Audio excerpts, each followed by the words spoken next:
샬롬, 이동춘 목사입니다. 오늘도 여러분의 삶이 주님의 평안으로 가득하시길 기원하며 하나님의 말씀을 나누겠습니다.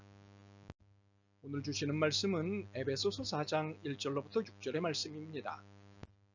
그러므로 주 안에서 갇힌 내가 너희를 권하노니 너희가 부르심을 받은 일에 합당하게 행하여 모든 겸손과 온유로 하고 오래 참음으로 사랑 가운데서 서로 용납하고 평안에 매는 줄로 성령이 하나가 되게 하신 것을 힘써 지키라. 몸이 하나요 성령도 한 분이시니 이와 같이 너희가 부르심의 한 소망 안에서 부르심을 받았느니라. 주도 한 분이시요 믿음도 하나요 세례도 하나요 하나님도 한 분이시니 곧 만유의 아버지시라. 만유 위에 계시고 만유를 통일하시고 만유 가운데 계시도다. 아멘.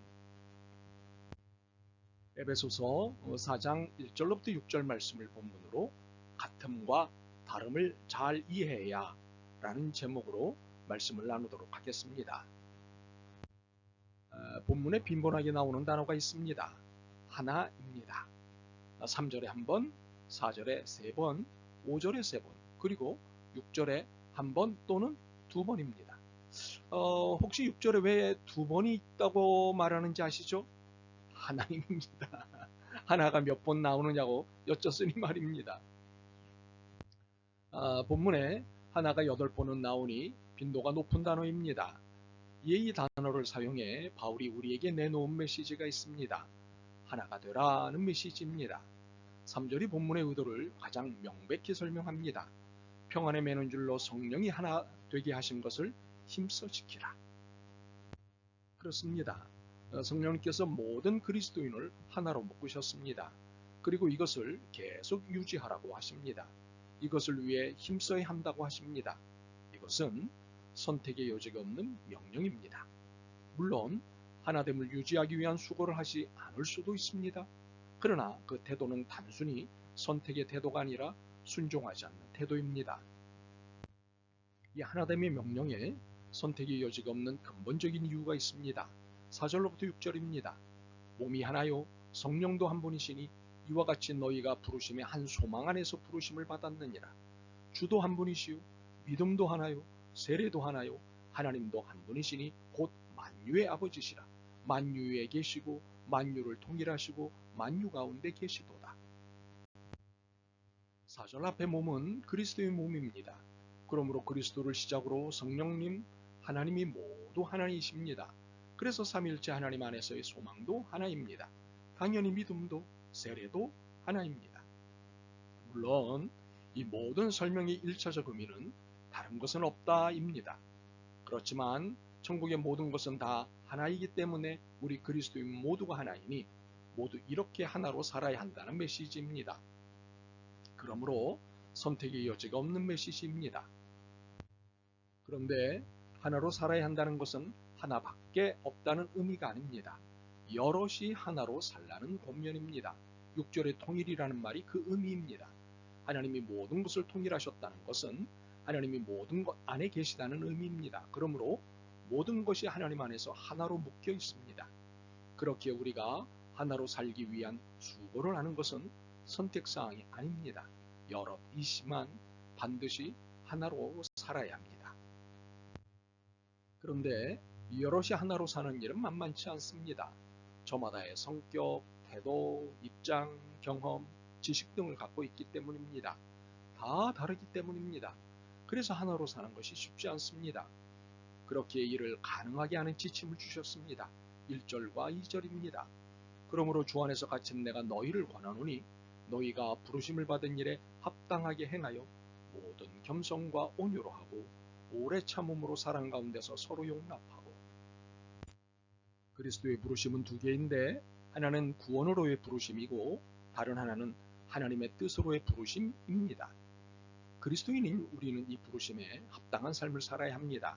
그것은 여럿이 하나로 사는 것입니다.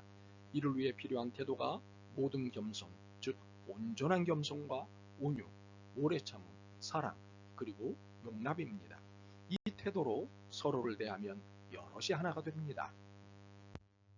경험하다시피 하나가 되는 것이 저절로 되는 것이 아닙니다. 이를 유지하는 것도 저절로 되는 것이 아닙니다. 신앙이 있다고 성령 충만하다고 되는 것이 아닙니다. 1절과 2절에서 안내하는 겸손, 온유, 오래 참음, 사랑, 용납이라는 윤리적 태도로서 하나 되게 할 수 있습니다. 이는 교회 밖에서도 인정하는 것입니다. 그런데 하나 되게 하는 이러한 윤리적 태도는 하나가 여럿으로 존재함을 전제로 하는 태도입니다. 개인의 성격, 태도, 입장, 경험, 지식을 무시하는 것이 아니라 이를 존중하는 통일로서의 하나됨입니다. 그러므로 이것은 똑같음이 아니라 같음입니다. 판박이처럼 똑같아지는 것으로서의 하나됨을 요구하시는 것이 아닙니다. 저마다의 성격, 저마다의 태도, 저마다의 입장, 저마다의 경험, 저마다의 지식을 인정하고 존중하는 같음으로서의 하나됨입니다. 이로써 교회 공동체는 로봇 공동체가 아니라 사람 공동체입니다. 그래서 다양성을 존중하고 이해하고 용납하는 사랑 공동체입니다. 그러므로 하나가 아니라 둘인 하나로서의 교회 공동체는 다르지만 같고 같지만 다름에 대한 이해가 풍성해야 합니다. 이를 6절로 더 설명하겠습니다. 하나님도 한 분이시니 곧 만유의 아버지시라. 만유에 계시고 만유를 통일하시고 만유 가운데 계시도다. 만유란 천지만물 모든 피조물을 말합니다. 하나님은 모든 피조물의 아버지로서 모든 피조물을 보호하시고 지도하시고 다스리시는 것입니다. 이것이 만유에 계시고 만유를 통일하시고 만유 가운데 계시도다는 의미입니다. 그런데 여기서 만유 가운데 계시도다는 의미는 하나님께서 모든 피조물 안에 계신다는 의미입니다. 각각 다른 모든 것들 안에 계신다는 것입니다. 무슨 의미일까요? 이것은 모든 다양함을 품고 계신다는 의미입니다.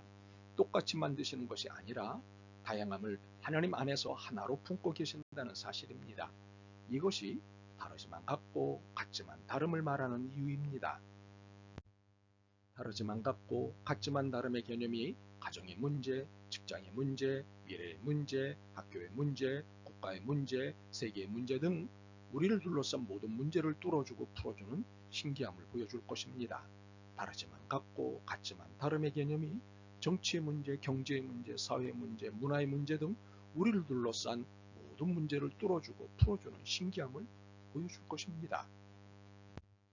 경험하다시피 삶에서 일어나는 모든 문제는 관계에서 발생합니다.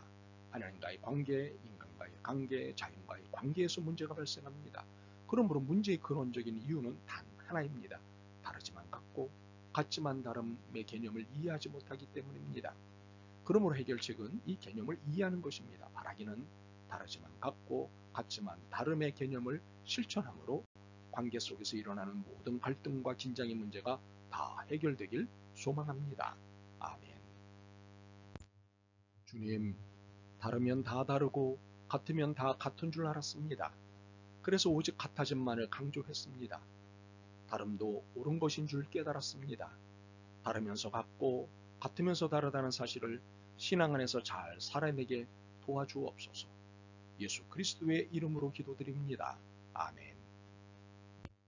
오늘도 여러분의 믿음과 삶을 응원합니다. 사랑합니다.